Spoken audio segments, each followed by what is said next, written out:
ഇത്രയും അടുത്ത് ബീച്ച് വെച്ചിട്ട് ഞങ്ങൾ ഒരൊറ്റ പ്രാവശ്യം മുഴുപ്പിലങ്ങാട് ബീച്ചിൽ പോയിട്ടുള്ളൂ. ഇന്നാണെങ്കിൽ ഞങ്ങൾ രണ്ടുപേരും എന്തിനോ വഴക്കിട്ടിട്ട് എൻ്റെ വീഡിയോയിൽ ഞാൻ ഒറ്റയ്ക്ക് മതി എന്ന് പറഞ്ഞ് വീഡിയോ എടുക്കുമ്പോൾ ഒരുത്തന്നെ ഇതേ പറ്റിപ്പിടിച്ച് വരും. എപ്പോൾ ബീച്ചിൽ പോകണമെന്ന് പറഞ്ഞാൽ പിന്നെ പോവാന്ന് പറയും. ഇന്ന് ഞാൻ കയ്യോടെ കൊണ്ടുവന്നത് അങ്ങനെ. ഇവിടെ എത്തിയപ്പോൾ കുറേ ഫാമിലീസ് ഉണ്ട്. കുട്ടികളൊക്കെ ഈ പ്ലേ ഏരിയയിൽ ഇങ്ങനെ കളിച്ചുകൊണ്ട് കുട്ടികൾക്ക് കളിക്കാനുള്ള കുറേ സാധനങ്ങൾ ഈ സൈഡിൽ സെറ്റ് ചെയ്ത് വെച്ചിട്ടുണ്ട്. പിന്നെ കുറേ നേരം നടന്നു കഴിഞ്ഞാൽ വിശ്രമിക്കാൻ ഇതുപോലത്തെ സാധനങ്ങളും ഉണ്ട്. ഞങ്ങൾ ദൂരേന്ന് വരുന്ന സമയത്ത് ഈ ലൈറ്റ് റെഡ് കളറിലായിരുന്നു ഉള്ളത്. അടുത്തെത്തിയപ്പോൾ ഇതിങ്ങനെ കളർ ചേഞ്ച് ആയിക്കൊണ്ടിരിക്കുന്നുണ്ട്. അത് കാണാൻ നല്ല രസമുണ്ടായിരുന്നു. ഇങ്ങനത്തെ എന്തെങ്കിലും കണ്ടിട്ടുണ്ട് അപ്പം ഇവൻ അടുത്ത് പോയി നോക്കണം ഇതെന്താ സംഭവം എന്ന് നോക്കാൻ വേണ്ടിയിട്ട്. അതൊക്കെ ഉണ്ട് പിടിച്ചു നോക്കുന്നു. അങ്ങനെ അത് അടുത്തത് കണ്ടിട്ട് അതിൻ്റെ അടുത്തേക്ക് ഉണ്ട് ഓടി. ഇതെന്താ സാധനം എന്ന് ചോദിച്ചു. പക്ഷേ ഇതെന്താ സാധനം ഞങ്ങൾ പിന്നെ കണ്ടുപിടിച്ച് അത് ഞാൻ വഴിയെ പറഞ്ഞുതരാം. അതൊക്കെ ഉണ്ട് തട്ടിമുട്ടി നോക്കുന്നു. ഇവൻ ഇങ്ങനത്തെ എന്തെങ്കിലും കണ്ടിട്ടുണ്ട് അതെന്താന്ന് പോയി നോക്കാനുള്ള ഒരു ക്യൂരിയോസിറ്റി കൂടുതൽ.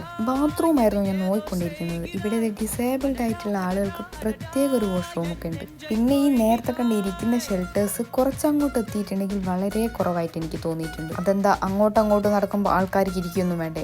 ബൈ ഈ കണ്ടുകൊണ്ടിരിക്കുന്നത് ഇവന്റെ ഫ്രണ്ടിന്റെ റിസോർട്ടാണ്. ആർക്കെങ്കിലും ഇവിടെ വന്ന് സ്റ്റേ ചെയ്യണമെന്നുണ്ടെങ്കിൽ കോണ്ടാക്ട് ഡീറ്റെയിൽസ് ഞാൻ ഈ വീഡിയോയിൽ ആഡ് ചെയ്തേക്കാം.